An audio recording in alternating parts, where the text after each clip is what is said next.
The views and opinions expressed in the following program are those of the participants and do not necessarily reflect those of KSMQ Public Service Media Incorporated or its assigns.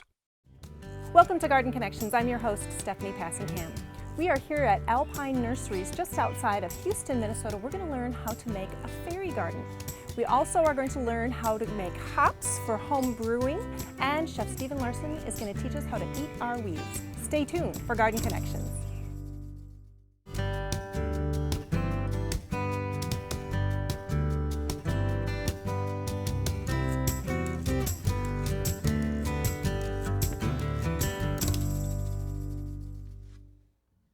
We're here at Alpine Nursery near Houston, Minnesota, and Linda Lind is our gracious host today. Thank you so much for letting us come out. Thank you for being here. We were talking about all the great things that they do here at the nursery. They were Minnesota Farm Family of the Year for Houston County here a couple years ago. You guys have a wonderful nursery here. It's just fantastic. But we're going to talk about fairy gardens. I loved that this is something that you do. Tell us, what makes a fairy garden? A fairy garden is a miniature garden, and that's basically it in a nutshell. It can be about fairies, but it can be about gnomes or dinosaurs or anything, but it's on a miniature scale. It's on a smaller scale. Now, as I understand it, fairy gardens can be both in a container or just as part of your landscape. Is that right? That is correct. Okay, and you have some examples here of things that you can put in a fairy garden. This is a little house, so this is something that might be a little bit bigger that you would incorporate into your landscape? Yes, this you might put under a tree and then build your little garden in the ground. Okay, great. And you've got a beautiful, fairy gardens often have some type of architectural element or interest, like an arbor. Tell us a little bit about this little guy. Well, just like your garden needs hardscape, it needs something as a focal point, your fairy garden needs one too, so they have them on a miniature scale. Cute. Now, this is a fantastic planter. What is this planter made out of? It's concrete. Oh, it is? Okay. It's a hypertufa. What hypertufa? Explain that. Hypertufa is a process where you use concrete and peat moss and perlite to lighten it just a little bit, but the result looks like concrete, but it's a little bit lighter. But a little bit lighter. And you have a fantastic arrangement here. You've got a little bridge, and you've used some stone in here for a dry riverbed. What are some of the plants that you use when creating a fairy garden? With fairy gardens, I use perennials because a lot of them stay small and they're easy to use. I use some houseplants, I use succulents, and I use herbs. Okay, great. They smell good too then. Yes, they do. Now in this particular example, there is no fairy actually in here. So you use your imagination a little bit in terms of where a fairy might live or travel. Right. Some people say the fairies only come out in the morning and the evening, and this is midday, so perhaps she's taking a nap. She could be. All right. We've got an adorable one right here. It almost looks like this was a bird bath. Is that right? It is. It is. Okay. And it had a little fairy as part of the bird bath, so I thought it was a natural. A natural fit. All right. This one is really something special. I love this. It's a enclosed globe. It almost looks like a Christmas ornament. It is, and you could get a Christmas ornament and build something in it. This is easier because it has the opening to put your plants in. It takes a little more time just to get everything in there just right. That's tiny work. It reminds me of those ships people build in a bottle. Yes, yes. And you use some of the same tools, some tweezers and things to get everything in there. But you still use a basic dirt base for this? Yes. Put a soil in there? Potting soil. Potting soil, okay. And you've got a little stone. Is that a little stone that it's a little rock there? from my vacation. From your vacation, great. Fun way to do mementos Yes. as well. So here we have a little bit larger, again, another bird bath. This one has a little house. I love what you've done here with your steps. I'm gonna just pull this little piece out. That's just pieces of bark from the tree. I like to go for walks with my grandchildren and pick up little lichens and pieces of bark, and then we incorporate them into the gardens. You've got a great design eye, because I'm not sure I would have thought of that, for the little stepping stone that leads into the path. And as I see here, you mentioned you could be gnomes. It doesn't have to be fairies, it could be dinosaurs, so it's really a gender neutral idea. Great. And one thing I'd like to call your attention to, this is a hosta, and there are miniature hostas, so for people who enjoy growing hostas, it might be something they already have in the garden that they can take out and use. Sure, great idea. And then you've got a beautiful one in the back with an arbor that's got a little vine trellising over it already. How long would it take, when you first plant those, how long does it take to kind of fill in? It doesn't take very long. Usually this vine is a chickabiddy, and it was so nice, such a nice plant, that I divided it in half and put half on each side of the arbor. Okay. And that's only been there, less than a month. Really? And it really covers nicely. All right, looks great. You have some other pieces over here that make great points of interest in a fairy garden. Tell us what you've got here. Well, fairy gardens, fairies like to live in houses, and so there are some fairy houses to use. There are some various arbors and gazebos that can be used. This is one of my favorites. That's great. How did you do that? It's a little house, and it has a plantable roof.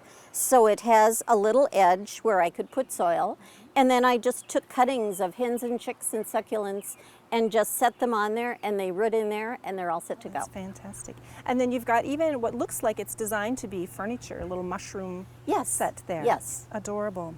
Well, while we go get ready to get our hands dirty, we're going to send you to Paul Kenyon, and he is going to show you all about his hops and how he's raising them for home brewing. Let's check it out.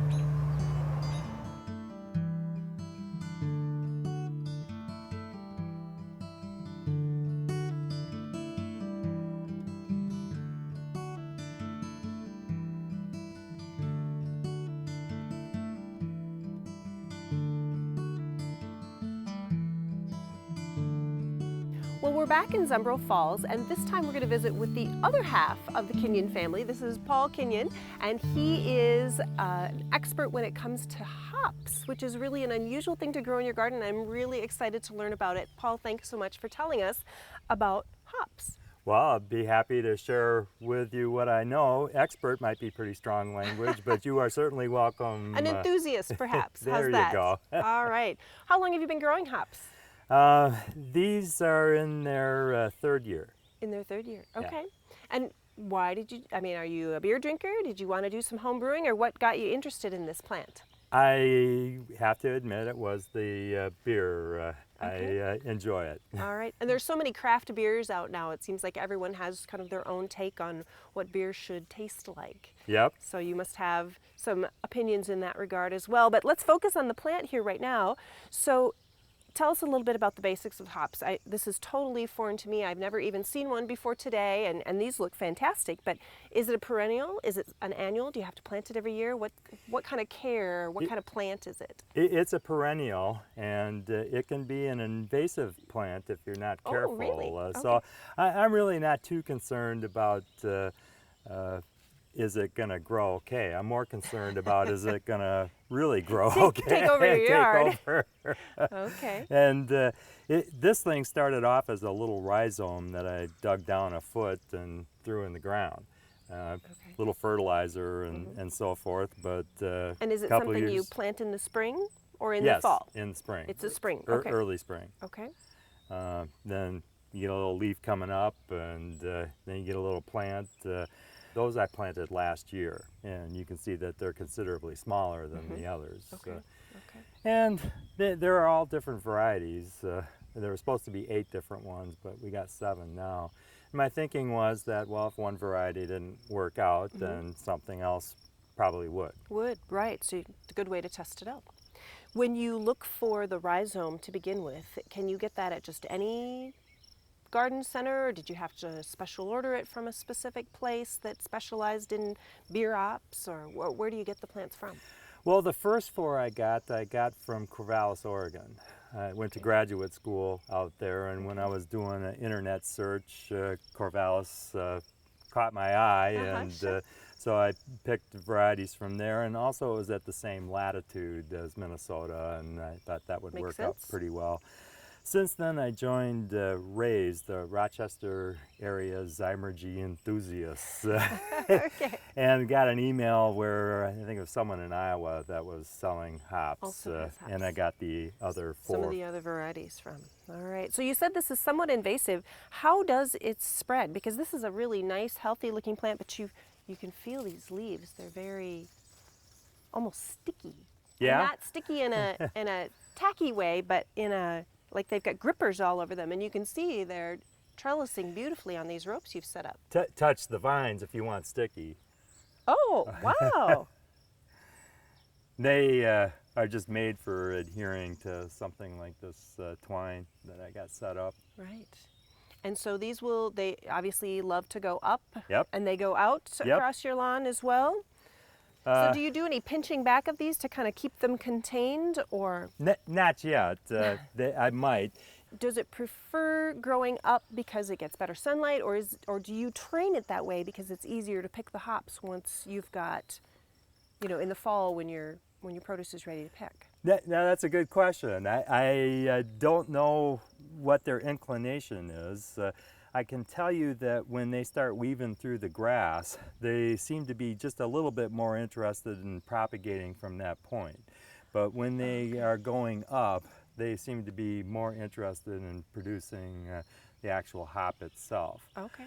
As I was looking at pictures of commercial operations, they have taller than this thing, but wires that go in a crisscross pattern that the commercial hop producers have a setup like that. Okay. Wasn't quite interested in putting that much time or effort into it. Right. Well, this is a very beautiful, creative way that you've structured kind of the supports for these to grow up on. Now, this is going to turn into the blossom, is that right, this part right here? I actually don't think so. I think that's going to keep going for a few more feet before it gets interested in doing that. I was looking around to see if I could find a blossom, and I don't see anything that I can say that's going to be a hop. And a hop is green when you pick it, is that correct? Okay, and then what do you do with it? Well, for my purposes, they stay green. I did dry some and threw them in the freezer until I could get around to working with them.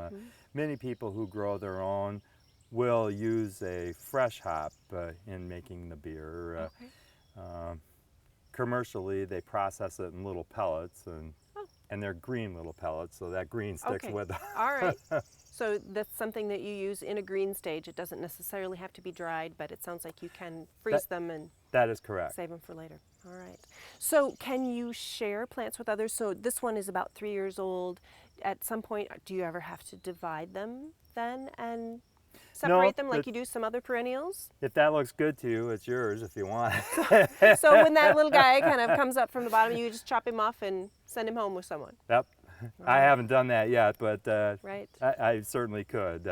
I'm really not concerned about this guy. Right, he looks great. He looks great. So now over here you've got one actually that didn't make it through the winter, but this is a great example of showing kind of your basic setup that you put together when you get started with the plant. You mulch it pretty heavily here. Is that simply to make lawn mowing easier, or does the plant prefer that?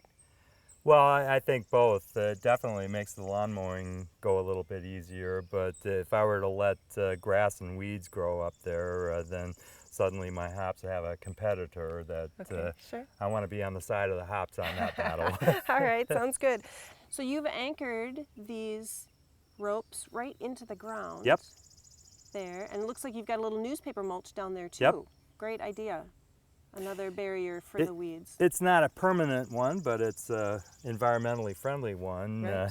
And actually this one, there's really only a small area that doesn't have newspaper down. I'm not expecting much to come up, but as it grows, it's nice that it can penetrate through that paper after it's rotted for a year. Right. Okay. And the supports, this is just, is it a jute twine, just jute rope that you've got here? It's a special type of jute rope. Let's say Carol twine or something like that. I can't quite remember. It's a little bit rough, gives those sticky vines something to grab onto as it goes up. You can tell they're made for the purpose. All right, very good. Now you said you had one here that winter killed, that didn't make it through the winter. And do you cover these then at the end of the season? You've harvested your hops and it's in fall. Is that something that you need to do, or just so happen? I mean, every once in a while a plant doesn't make it. What a person should do, and it's not just with a plant that doesn't make it, but all the green that you see here will be brown by the time snow rolls around. Right. And a person really should just get rid of all that stuff, and so you're not really looking at much but bare ground. Okay, and so you trim it back to the ground. And then it'll come back. And it comes back again the next year. I wasn't seeing anything when the snow first melted. Wow, okay, and they've grown that much already? Yeah. That looks terrific. They are really fast movers. It was just a couple days ago, and it was down here. Okay. Great. And how far up will they reach the top by the time the summer's through? I'm thinking a couple of these might. I think next year there won't be a problem with them getting up there towards the top. Right. But this year I think they will make it. Is there a limit to a hop's productivity? You know, it's a perennial, so it comes up every year. Yeah. Do you keep them so many years and then you have to replenish the stock, or you anticipate that these that you've put in will last you for generations? I believe these will last me for generations. All right. At least to last as long as I'm going to last. Okay. Well, such an unusual plant. I really appreciate you sharing this with us and giving viewers an idea of maybe growing your own hops is not such a hard thing to do. No, it's very easy, and it's been a pleasure. Great. We'll come back in the fall to taste the results. All right. All right. Thanks so much, Paul. Stay tuned for more Garden Connections.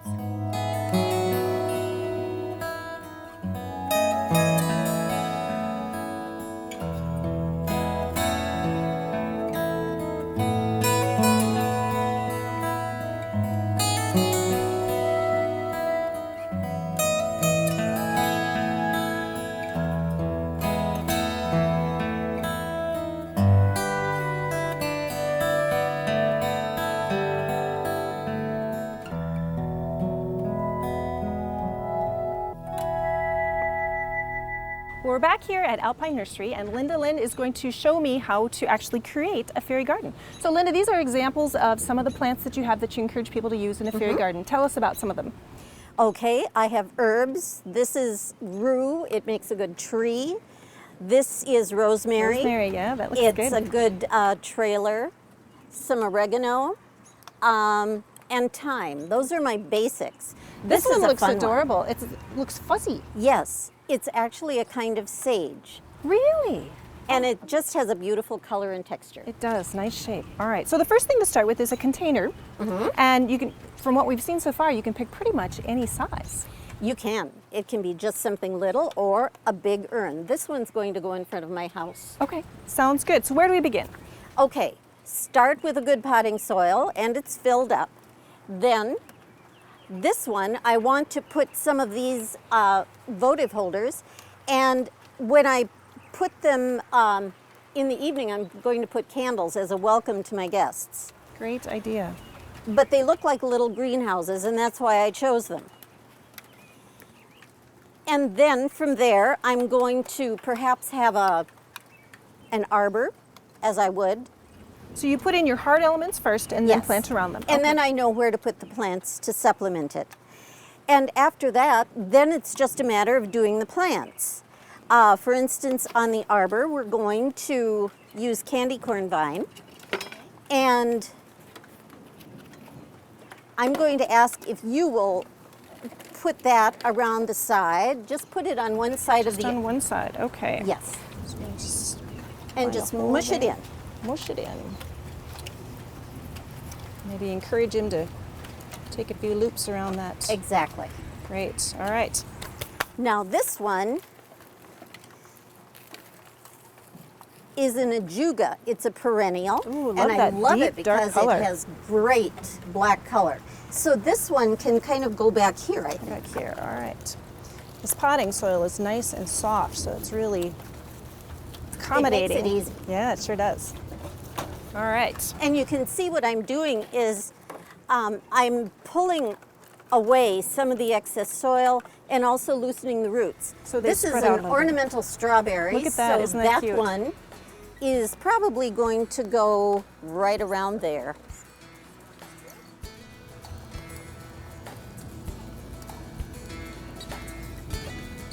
All right, while we keep working on this little garden, we're gonna have you check out the latest recipe with Chef Stephen Larson. He's gonna show us how we can eat our weeds. So don't forget to come back and you'll see our finished product.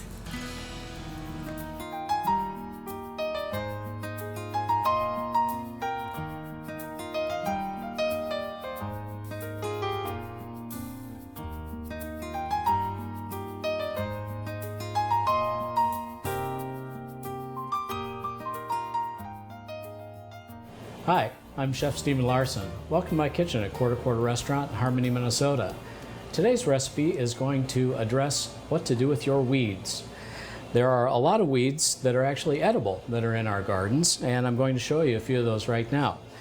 On the plate here we have wood sorrel, and we also have purslane. Now these are very good salad greens. They're quite good raw. They don't lend well to cooking, so we generally eat them raw. And then we have our ubiquitous dandelion, which is actually introduced into this country as a salad green and a medicinal herb. So it is perfectly edible, both the leaves and the root, though that's generally used for medicinal purposes. But the recipe that we're going to do today deals with lamb's quarters. Now, lamb's quarters grow in abundance. Anybody who's weeded a garden lately knows that they come on strong in hot weather. They're actually part of the spinach family, so they're quite tasty, very nutritious, and we're going to use quite a lot of those today in a pasta recipe. So I have already picked 10 ounces of lamb's quarters here in the bowl, and they've been picked and washed and then also spun dry. But to do the pasta dish, we need to start with our sauce. So we're going to use a large pan. We're going to use a very good shot of extra virgin olive oil, a 1/4 cup to be exact, but this will make 4 large portions. So exactly a 1/4 cup of oil in the pan. To that, we're going to add some very thinly sliced garlic.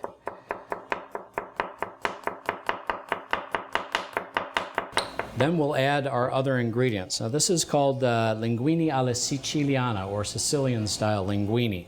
And we're going to use lamb's quarters, garlic, pine nuts, which we will put in the pan and toast those a little bit. Also some golden raisins for a touch of sweetness, some kosher salt for seasoning, and a nice little shot of hot red peppers just to bring a little spark to it. So once it's sizzling, we'll get the pine nuts and the raisins in there right away. Swirl them around a bit. And we're going to let that cook just until the pine nuts start to color and the raisins will actually start to puff up and caramelize a little bit. So that's what we're looking for there. We will add our lamb's quarters. These might pop at you a little bit.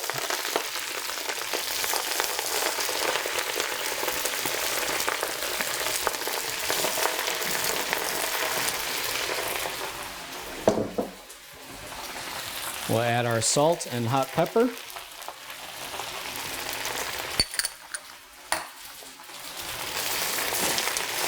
And stir that around.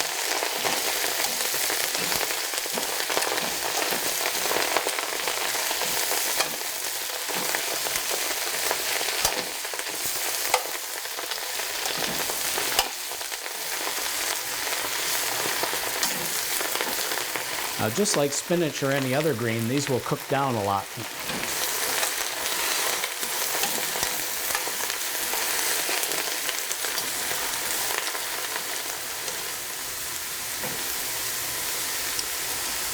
So now once all the greens have cooked down,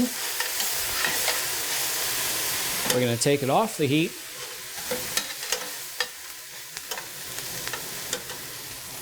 Going to give it just a touch more oil right before tossing the pasta in.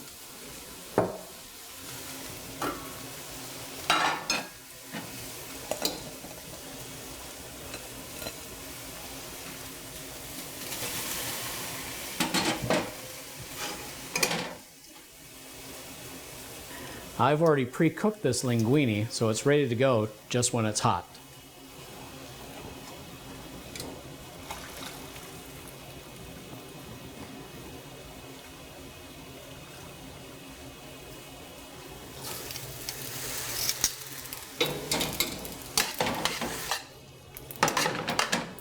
And we'll put some in a bowl here.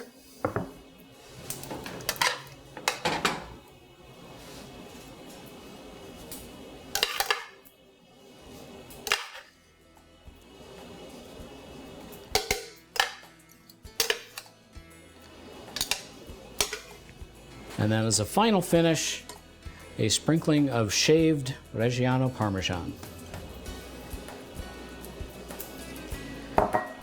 Linguine alla Siciliana, because there's nothing better than eating fresh from your garden.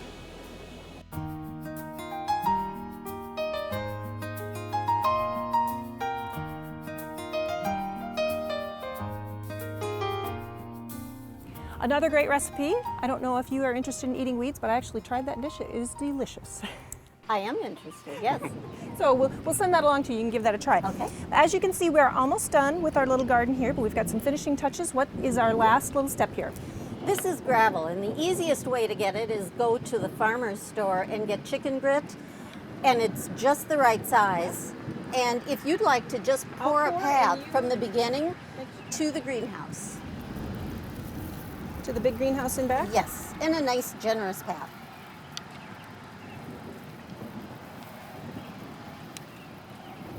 About like so? That's perfect. And And then that adds so much. it Makes does. it look like an on purpose instead of just... Exactly. That's really cute. And then the last thing, of course, is the fairy. And so she is probably going to be waiting right here to welcome my guests. Sounds great, and that was so quick and so easy. So even though it looks very complex, you've got a lot of different plants in there, it really didn't take long at all to make. Not at all. Linda, thank you so much for showing us how to create a beautiful little fairy garden. And it's going to get its first drink of water from the rain. And that's the best kind. Thank you for joining us here on Garden Connections. I hope you'll come back next time. On Garden Connections, we'd love to see photos of your garden. Or if you have questions for our garden experts, contact us by emailing garden@ksmq.org or like us on Facebook.